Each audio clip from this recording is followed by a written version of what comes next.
Sud FM. Il est 18h.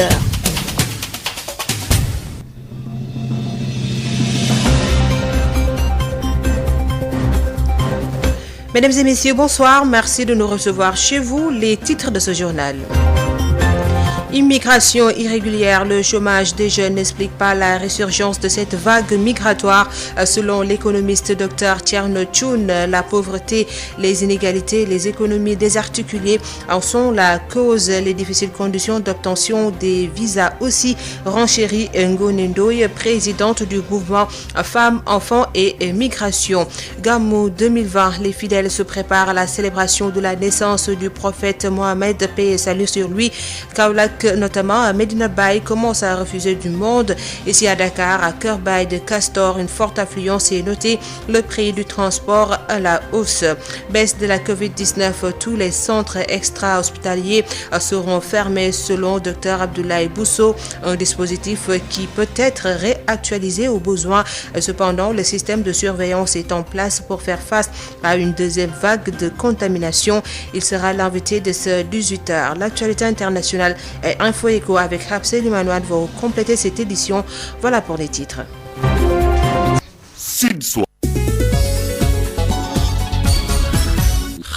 Et à la présentation, Alassane Ouad sur la mise en onde. Bienvenue. Affaire Télico, l'audition s'est terminée en milieu d'après-midi. Souleymane Télico a été entendu pendant 3 heures après avoir été convoqué par le rapporteur Hassan Ndiaye, procureur général près de la cour d'appel de Ziguinchor en charge du dossier. À la sortie de l'audition, l'avocat du président de l'UMS, maître Cyril Clédorli, ne s'est pas prononcé. Je cite, nous vous informons que l'audition s'est très bien passée. Elle s'est tenue correctement dans le respect mutuel et aussi dans les règles de l'art. Sud FM. Gamou 2020, Kaolack constitue la grande attraction. Medina Baye commence à refuser du monde. Les fidèles en provenance des îles du Saloum sont arrivés ce matin à bord de pirogues. Plusieurs nationalités se côtoient dans la commune où le trafic est très dense, nous dit Awachao. La commune de Kaolack a commencé à refuser du monde à moins de 24 heures du Gamou. La circulation est dense et les véhicules avancent à pas de caméléon. Medina Baye Niass, la cité de Maulana Cheikh al-Islam qui constitue cette année la grande attraction, est déjà prise d'assaut par de nombreux fidèles et talibés qui viennent des coins et recoins du pays, mais aussi d'ailleurs. Déjà ce matin, les pirogues en provenance des îles du Saloum comme Djirnda, Dionewar, Marlodj ou Bassoul sont arrivées au port de Kaolack avec des centaines de talibés à bord qui entonnaient des zikrs. Ils ont été accueillis par les membres de la famille de Baye Niass avec Serigne Bassirou Niass à leur tête et Serigne Boub, président de la chambre de commerce. Par la suite, ils ont regagné les sites d'accueil dans la cité de Medina Baye et quartiers environnants comme Sam, Tchofak, Fass Cheikh Tidiane ou Medina Mbaba. Dans la cité religieuse de Medina Baye, des tentes et bâches sont installées à l'intérieur des maisons, mais aussi dans les rues et ruelles pour accueillir les hôtes. Des bœufs, moutons et chameaux sont attachés à la devanture des maisons et concessions et à chaque coin de rue pour les besoins du Gamou. Plusieurs nationalités s'y côtoient déjà. On croise des Mauritaniens, des Nigérians, des Gambiens, entre autres. Les agents préventionnistes du ministère de la Santé, les relais de la région médicale et les volontaires de la Croix-Rouge font le tour des concessions, maisons et sites d'accueil pour sensibiliser sur l'hygiène et les gestes barrières dans ce contexte de Covid-19 au moment où les forces de sécurité veillent au respect du port du masque. Kaolack pour Sud FM, Awachao. À Dakar, les fidèles niassènes se préparent à la célébration de la naissance du prophète Mohamed, paix et salut sur lui, ce jeudi 29 octobre. Une forte affluence notée au garage Cœur Baye de Castor, direction Kaolack pour le Gamou, mais déjà une hausse sur le prix du transport qui passe de 2200 à 3000 est notée. C'est un reportage signé Odile Minkilal. Beaucoup de passagers, des bagages à même le sol, des dizaines de bus stationnés. Il est même difficile d'emprunter la rue 13 de Dieuppeul pour arriver à Castor, tellement la circulation est dense. C'est une grande affluence au garage Cœur Baye de Dieuppeul. Tous ces fidèles niassènes veulent rallier Kaolack pour la célébration du Mawlud. Beaucoup de clients même qui viennent ici, uniquement à cause du Gamou. Beaucoup de disciples veulent aller à Kaolack pour célébrer le Gamou de Medina Baye. C'est pourquoi vous voyez la circulation ici. Il y a tout le monde, il y a beaucoup de gens ici. Tout le monde, il veut tout simplement aller à Kaolack pour faire le Gamou, c'est ça. Machallah, d'ici Balina, liggéey bi moom jaar na yoon. Kon da ngay ñëw ñu jaay la sa ticket normal, nga dugg sa oto dem. Kaolack lañ jëm moom, da nga fekkee Gamou Cheikh Ibrahima Niass. Ñu ngi soxla c'est le maire. En ordre, franchement, jënd nañ ticket, bagage yi moo des pour ñu mettre en place. Il y a une hausse sur le prix du transport, mais les chauffeurs s'en lavent les mains. Mohamed, un chauffeur. L'année passée, il y avait 4 000 francs. Mais cette année-ci, on a décidé de ne pas augmenter les prix comme avant. Il y a 3 000 francs CFA parce que c'est justement à cause du coronavirus, il n'y a pas d'argent. Les clients ne se plaignent pas de cette augmentation. 800 lañ ci 2200 lañ doon pass. 3000 la. 2200 lañ daan jënd mais léegi 3000 la. Yokk na ci quelque mois. Le Gamou célébré cette année dans un contexte marqué par le Covid-19. Chauffeurs et clients en sont conscients. Les mesures barrières sont respectées. C'est ce qu'on essaie de faire avec les clients. Vous voyez, Sénégalais, il n'est pas facile de parler avec un Sénégalais, mais on fait de tout notre possible pour que les mesures barrières soient respectées par les clients. On le dit bel et bien, il faut porter un masque. Il faut respecter les mesures barrières. Il faut respecter les mesures de culture. Justement, parlons du coronavirus. Ce matin, 11 nouvelles infections, dont 7 issues de la transmission communautaire identifiée entre Dakar et Thiès. Aucun décès enregistré ces dernières 24 heures. 7 cas graves pris en charge dans les services de réanimation. 128 patients ont été déclarés et guéris. Les précisions du docteur de la prévention au ministère de la Santé et de l'Action sociale, docteur El Hadj Mamadou Ndiaye. Sur 721 tests réalisés, 11 sont revenus positifs, soit un taux de positivité de 1,53%. Les cas positifs sont répartis comme suit. Nous avons 3 cas contacts suivis par nos services, un cas importé enregistré au niveau de l'aéroport international Blaise Diagne de Diass et 7 cas issus de la transmission communautaire répartis entre Yoff 2, Almadies 1, Dakar Plateau 1, Mbour 1, Sicap Karak 1 et Thiès 1. 128 patients hospitalisés ou suivis dans les maisons ont été contrôlés négatifs et déclarés guéris. 7 cas graves sont pris en charge dans les services de réanimation. Aucun décès n'a été enregistré ce mardi 27 octobre 2020. L'état de santé des autres patients hospitalisés est jugé stable. À ce jour, 15 582 cas ont été déclarés positifs, dont 14 565 guéris, 322 décédés et donc 694 patients sous traitement. Tendance baissière de la Covid-19 vers un allègement du dispositif. Tous les centres extra-hospitaliers seront fermés, mais les centres de Fann, Dalal Jamm et des régions sont toujours maintenus. Un dispositif qui peut être réactualisé aux besoins, selon le directeur du Centre des opérations d'urgence sanitaire du ministère de la Santé et de l'Action sociale. Le système de surveillance est en place pour faire face à une deuxième vague de contamination. Dr Abdoulaye Bousso avec El Hadj Malick Ndiaye. On a un allègement du dispositif. Donc, comme vous l'avez suivi, nous étions partis d'un centre de référence qui est au niveau de l'hôpital de Fann à presque 36 centres de traitement, aussi bien hospitaliers qu'extra-hospitaliers. Donc, aujourd'hui, nous avons une baisse d'occupation de nos lits. Donc, nous avons beaucoup de centres de traitement où il n'y a pas de patients. Comme vous savez aussi, les centres de traitement, ça a un coût. Donc, nous avons aujourd'hui, avec l'autorisation du ministre de la Santé, procédé à un allègement du dispositif qui nous permet en tout cas, certains centres ont été fermés. Par exemple, tous les centres extra-hospitaliers comme le hangar de l'aéroport, le Sédar Senghor, le centre de Guéréo, donc tous les infrastructures hôtelières qu'on avait utilisées ont été fermées. Nous gardons quand même un certain nombre de dispositifs au niveau de Dalal Jamm, au niveau de l'hôpital de Fann, mais également au niveau de chaque région, il y aura une structure hospitalière qui soit capable de pouvoir gérer des patients possibles. Donc aujourd'hui, c'est un allègement du dispositif et qui peut être réactivé au besoin s'il y a vraiment une urgence. Par rapport à cette deuxième vague de contamination qui sévit en Europe, est-ce qu'il y a des craintes et quelles sont les dispositions qui sont en train d'être prises? C'est vrai que les craintes peuvent être là. Comme je l'ai dit tout à l'heure, il y a toujours des questions sans réponse. Mais pour le moment, c'est pas le scénario qui se dessine. Hein. Comme on a vu, nous avons passé l'étape du Magal, qui était un événement à très grand risque. Dieu merci, alhamdoulilah, on a pu passer ce cap sans difficulté. Aujourd'hui, nous avons le Gamou qui se passe en tout cas en cette fin de semaine. On attendra après ces événements. Donc quand on aura vraiment franchi ces événements, on aura une meilleure maîtrise de l'évolution de l'épidémie au Sénégal. Mais en tout cas, tel que ça se dessine, pour le moment, on va vraiment croiser les doigts. On peut espérer ne pas l'avoir. Mais en termes de dispositifs, comme j'ai dit, même si on a fait un allègement, tous les dispositifs restent en place. Le système de surveillance est en place, le système de diagnostic est en place. Donc, nous continuons à surveiller, à veiller à toute modification de la épidémiologie. Performance du Sénégal dans la lutte contre la pandémie. Beaucoup de facteurs l'expliquent.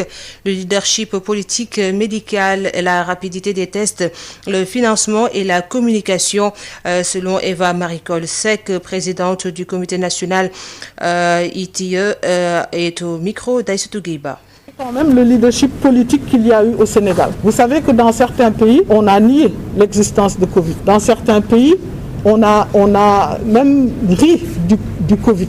Et dans ces pays particulièrement, la maladie a été vraiment à large échelle. Le Sénégal, avant même que le premier cas ne soit déclaré, nous avions prévu un conseil présidentiel. Donc c'est dire que ça, c'est important pour un pays. La seconde chose, c'est que malgré le système de santé, qui n'est pas un système de santé au top, puisque tout le monde sait que les systèmes de santé dans nos pays sont relativement faibles, il y a quand même eu là aussi un bon leadership. Et un leadership qui, à mon avis, c'est basé aussi sur l'expérience que nous avons eue de la lutte contre plein d'autres épidémies comme la fièvre jaune ou même comme Ebola. Et la création que le Sénégal a faite d'un centre des opérations d'urgence. Nous avons aussi un service de maladies infectieuses qui performant, qui connaît, qui avec le professeur Seydi. Donc vous avez connu tous ces noms, vous les connaissez, docteur Bousso, etc. Donc là aussi c'est un leadership qui existe. L'Institut Pasteur,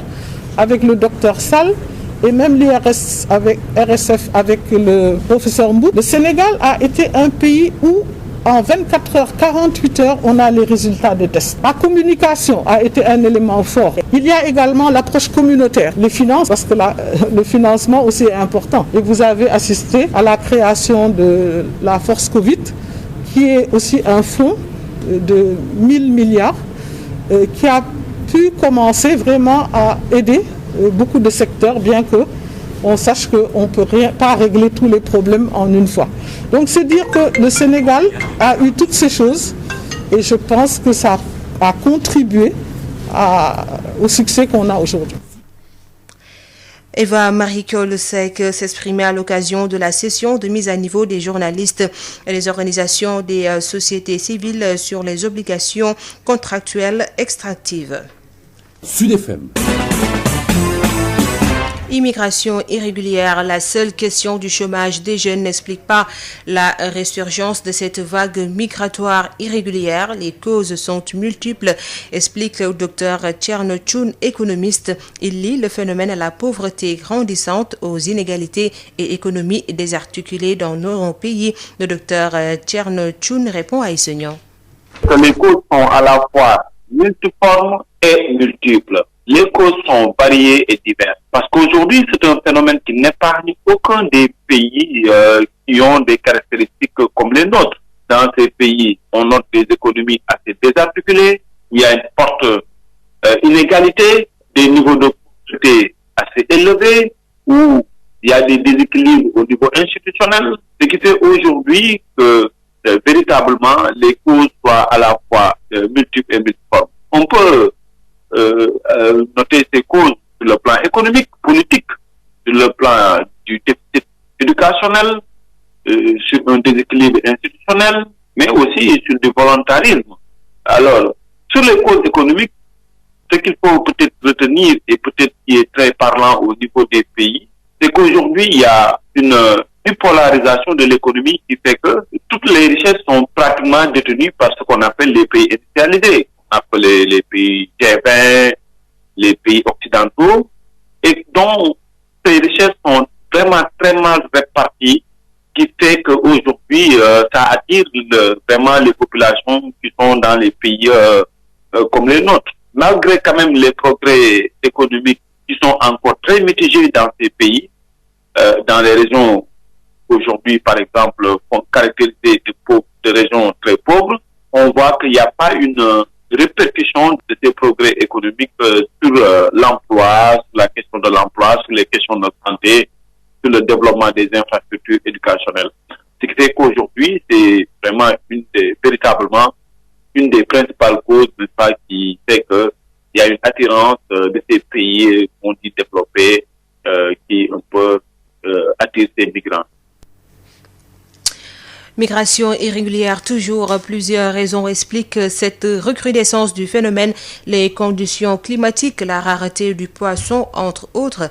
À cela s'ajoute cette pandémie de la Covid-19. Selon la présidente du mouvement Femmes, Enfants et Migration, les difficiles conditions d'obtention des visas sont également une des causes. C'est pourquoi les Africains doivent poser le problème. Ngonendoy est joint par Elhadj Malick Ndiaye. Dans ce que les pêcheurs, et donc ils maîtrisent un peu la voie. Ça a été un peu encouragé par les différentes difficultés qu'ils ont connues ces derniers temps. Depuis le phénomène de la Mauritanie avec le Sénégal, les échauffourées qui s'en sont suivies à Saint-Louis, des difficultés de licence, des difficultés de prise en charge correcte de leurs produits de pêche, parce qu'ils ne voulaient pas débarquer en Mauritanie jusqu'à ce que le ministre puisse avoir les 2%, jusqu'à ce qu'aujourd'hui la mer soit complètement envahie par des bateaux étrangers qui prennent tout l'usufruit de l'océan. Ça fait que les pêcheurs aujourd'hui n'ont vraiment pas beaucoup de moyens. C'est aussi parti du fait que les gens pensent, dans l'imagerie populaire ou ce qu'on leur raconte, que de l'autre côté, avec la Covid-19, il y a un besoin de main-d'œuvre. Donc,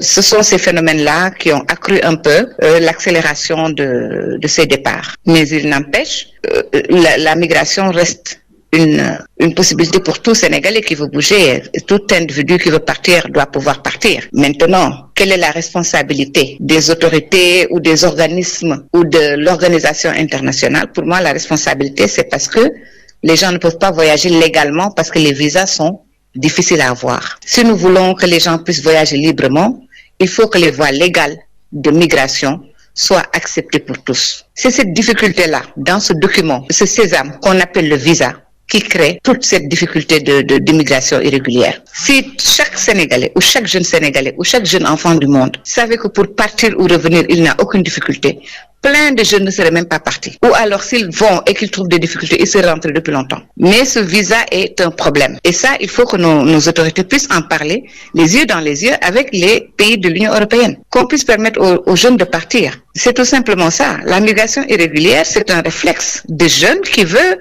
en découdre avec la vie. Ces jeunes-là, ils veulent vraiment gagner leur vie. On ne peut pas les en empêcher, mais on ne peut pas les laisser se tuer non plus. Le directeur général de la SAED invite les jeunes qui s'adonnent à l'immigration clandestine à rester dans le pays pour s'activer dans le secteur de l'agriculture, regrettant les pertes en vie humaine enregistrées ces derniers jours. Aboubakry Sow plaide pour un retour des jeunes à la terre. On l'écoute avec Yves Tanday. J'ai été aussi très agréablement surpris de voir que au niveau de Dagana AB, qui quand même concerne une superficie de 2500 hectares, l'union est dirigée par un jeune. C'est un jeune qui n'a même pas encore 35 ans. Franchement, moi, quand j'ai vu ça, j'étais très heureux parce que je dis que l'agriculture, c'est les jeunes. Et autour de moi, effectivement, il y avait des jeunes avec qui donc je parlais et qui s'adonnaient donc au niveau de l'agriculture. Pour dire que l'agriculture, je pense, est un secteur extrêmement important pour les jeunes. C'est pour cela je regrette ce qui est en train de se passer ces temps-ci donc au niveau du Sénégal avec cette immigration donc clandestine, des jeunes Sénégalais qui prennent donc la mer et dans des conditions extrêmement difficiles et douloureuses. Nous en profitons donc pour quand même prier pour les morts, en même temps présenter nos condoléances donc aux familles qui ont eu des proches des enfants disparus. Nous faisons appel en disant que c'est possible, il faut rester au Sénégal. C'est possible et il y a aussi des secteurs où les jeunes peuvent vraiment faire des activités qui peuvent leur rapporter donc beaucoup de revenus, plus que ce qu'ils vont trouver donc à l'extérieur. Et les exemples existent et sont nombreux au niveau de la vallée du fleuve Sénégal. J'aurais bien souhaité organiser donc peut-être des visites avec les jeunes pour venir les mettre en rapport avec des jeunes qui travaillent ici donc au niveau de la vallée, que ce soit à Dagana, que ce soit donc dans le Ross Béthio, que ce soit donc dans la zone du lac de Guerre. Ils peuvent aller travailler dans le riz, ils peuvent travailler dans les cultures horticoles, ils peuvent travailler dans la patate douce, ils peuvent travailler donc dans l'oignon, ils peuvent travailler même dans l'élevage, ils peuvent même investir dans les autres maillons donc de la chaîne de valeur. Ça me paraît important et il faudrait que ces jeunes réfléchissent, retournent donc à la terre et c'est possible et je pense que l'État du Sénégal aussi, le président Macky Sall a eu quand même à mettre des outils importants qui peuvent aussi aider. La DER est là, le Fonds 6, la BND, tout ça c'est des instruments aujourd'hui qui peuvent aider à des conditions très douces aux jeunes de pouvoir disposer de financement pour donc travailler donc au niveau du Sénégal. Je vous dis que travailler pour soi-même, il n'y a rien de tel. Il n'y a rien de tel, c'est 10 000 fois meilleur que de vouloir donc aller à l'étranger pour quelque chose qu'on ne maîtrise pas. Le directeur général de la SAED en tournée de suivi dans le nord à Saint-Louis. Les producteurs de la vallée du fleuve et du delta sont à 32 000 hectares d'emblavure réalisés sur un objectif de 40 000 hectares fixé au départ. L'annonce est faite par le directeur général de la SAED, correspondant Sif Tendeng. Les périmètres rizicoles de Débitiguet, de Dagana, de Gaïa et Bokol sont les différentes étapes de cette tournée initiée par les responsables de la SAED dans le cadre du suivi de la campagne hivernale. Aboubakri Sow, directeur général de la SAED. Comme vous savez, pour cette campagne d'hivernage, nous nous étions fixés donc un objectif de 40 000 hectares. Donc à la date d'aujourd'hui, nous sommes à peu près à 32 000 hectares donc, réalisés, ce qui est quand même un résultat assez encourageant.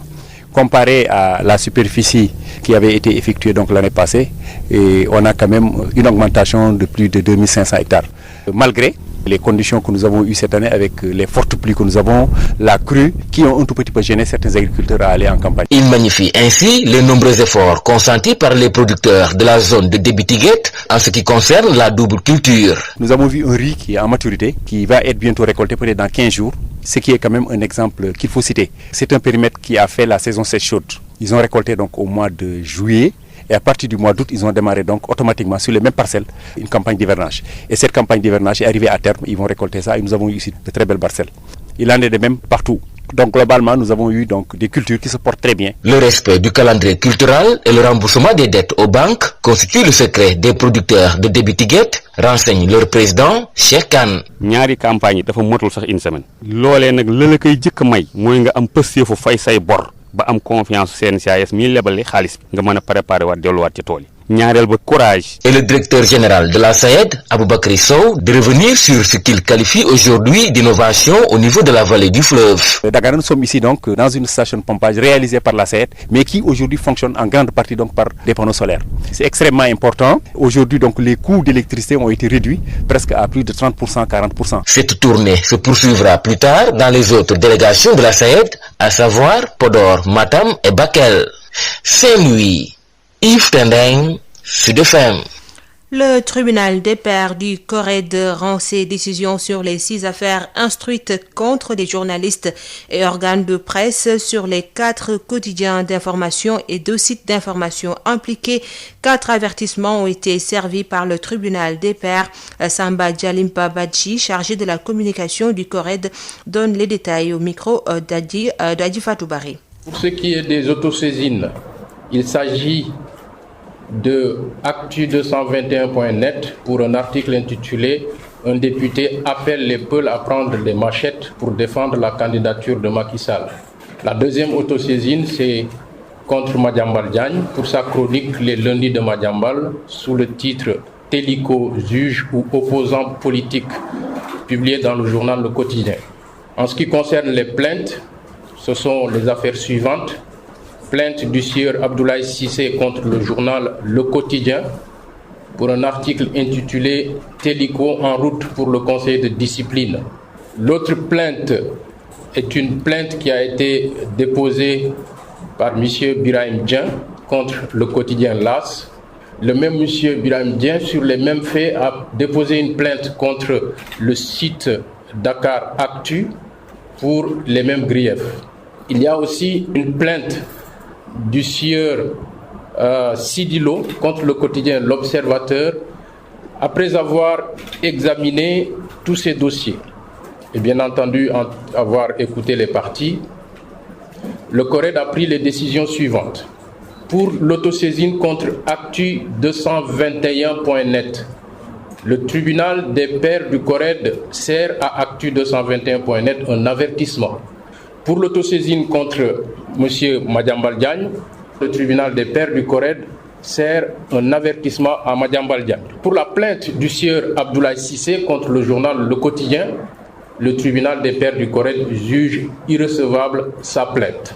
En ce qui concerne la plainte du sieur Birahim Dien contre le quotidien LAS, le tribunal des pairs a prononcé un avertissement à l'endroit du journal concernant la plainte du sieur Sidilo contre le quotidien L'Observateur. Le tribunal reconnaît que l'Observateur est fondé à ne pas publier le droit de réponse du fait de sa non-conformité. Les parties peuvent faire appel de toutes ces décisions.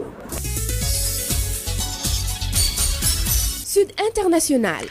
Les Ivoiriens iront aux urnes le samedi 31 octobre 2020. 2 candidats sont en lice, Alassane Ouattara qui brigue au 3e mandat et Kwadjo Kwaku Bertin dit Kakabe après le retrait d'Henri Konan Bédié et de Pascal Affi-N'Guessan qui ont décidé de boycotter cette élection et qui exigent le retrait de la candidature du président sortant qu'ils jugent illégale et anticonstitutionnelle. Le rappel à la désobéissance civile a tourné à des affrontements entre manifestants et individus non identifiés et qui ont fait une quinzaine de morts et de nombreux blessés à quelques 3 jours de la présidentielle. Quelle est donc la situation qui prévaut dans le pays? Pour le savoir, retrouvons Justin Assalé, notre correspondant à Abidjan. À quelques 3 jours de la présidentielle en Côte d'Ivoire, l'atmosphère est lourde, un calme précaire règne sur le pays depuis les affrontements de Bongouanou et de Dabou, des manifestations qui ont fait une quinzaine de morts et de nombreux blessés. Les populations se barricadent, les gares routières ne désemplissent pas, Abidjan se vide de son monde, tous ont encore en tête la crise post-électorale de 2010-2011 et personne ne veut revivre les événements douloureux de l'histoire de la Côte d'Ivoire indépendante. Malgré cette psychose qui gagne la population, pouvoir et opposition campent sur leur position. Pour le président Alassane Ouattara qui veut briguer un 3e mandat, il faut coûte que coûte tenir l'élection présidentielle à la date prévue par la Constitution, c'est-à-dire le samedi 31 octobre prochain. Et cela, il a encore martelé hier lors d'un entretien accordé aux médias français RFI et France 24. De son côté, l'opposition ne compte pas abdiquer, elle maintient toujours son mot d'ordre de désobéissance civile, tout en exigeant le retrait pur et simple de la candidature du président Alassane Ouattara, qu'elle juge illégale et anticonstitutionnelle, ainsi que le report des élections. Elle accuse le président Alassane Ouattara de préparer le chaos en Côte d'Ivoire et dit attendre toujours une médiation de l'ONU qu'elle a invitée lors de son meeting le 10 octobre dernier à Abidjan de s'auto-saisir pour la mise en place d'un organe crédible en vue d'organiser les élections. En attendant une hypothétique autosaisine de l'ONU, les Ivoiriens sont appelés aux urnes le 31 octobre prochain et l'on retient son souffle. Justin Assalé, Abidjan pour Sud FM. La France se prépare à donner un tour de vie dans ses mesures pour endiguer la 2e vague de l'épidémie de Covid-19. La possibilité d'un reconfinement n'étant pas écartée par l'exécutif, la France a recensé 523 décès supplémentaires en l'espace de 24 heures, soit 266 de plus que la veille, ont annoncé mardi les autorités sanitaires. Emmanuel Macron fera une allocution télévisée ce mercredi à 20h pour présenter les nouvelles mesures afin de faire face à la flambée de l'épidémie de Covid-19, a indiqué son service. 18h30, l'heure de parler économie avec Rapsé Limanouane. La B6, Banque internationale pour le commerce et l'industrie du Sénégal. La B6, la banque d'un monde qui change, vous offre le journal de l'économie. Bonjour et bienvenue. Les agriculteurs peuvent compter sur le soutien des banques à travers des prêts syndiqués, selon le directeur national de la BCEAO pour le Sénégal, Ahmadou Al-Aminoulo. Avec la bonne pluviométrie, il s'attend à une production record concernant l'arachide. Ahmadou Al-Aminoulo est au micro de Khadisen. Et qui parle de souveraineté alimentaire, parle de l'agriculture, et le directeur général de la Banque agricole, ainsi que les autres directeurs généraux des banques, ont échangé sur la nécessité d'un financement accru à l'agriculture sous forme de prêts syndiqués, sachant qu'il y a des dispositifs sécurisés, renforcés qui se mettent en place sur toutes les filières, que ce soit les filières, on va dire, émergentes de l'anacarde au sud, que ce soit le riz au nord, puisqu'il faut l'autosuffisance en riz, que ce soit le coton et que ce soit aussi l'arachide. Et sur les arachides, il est évident que la bonne campagne hivernale de cette année se transformera certainement par une production record d'arachides pour lesquelles le Conseil national du crédit qui s'est réuni la semaine dernière a émis de fortes recommandations pour que la campagne puisse ouvrir très tôt, que les prix aux producteurs puissent être fixés, que les moyens financiers de la Sonapos puissent lui permettre de collecter les graines, mais surtout aussi que cette problématique entre consommation locale pour les huileries et exportation en l'état des graines d'arachide, notamment par les Chinois, que cette problématique puisse également être prise en charge par l'État. Le directeur national de la BCEAO pour le Sénégal a tenu ses propos lors de la réunion trimestrielle avec l'association professionnelle des banques et établissements financiers. C'en est tout pour le journal de l'économie. Merci de votre fidélité. La BICIS, Banque internationale pour le commerce et l'industrie du Sénégal. La BICIS, la banque d'un monde qui change, vous a offert le journal de l'économie.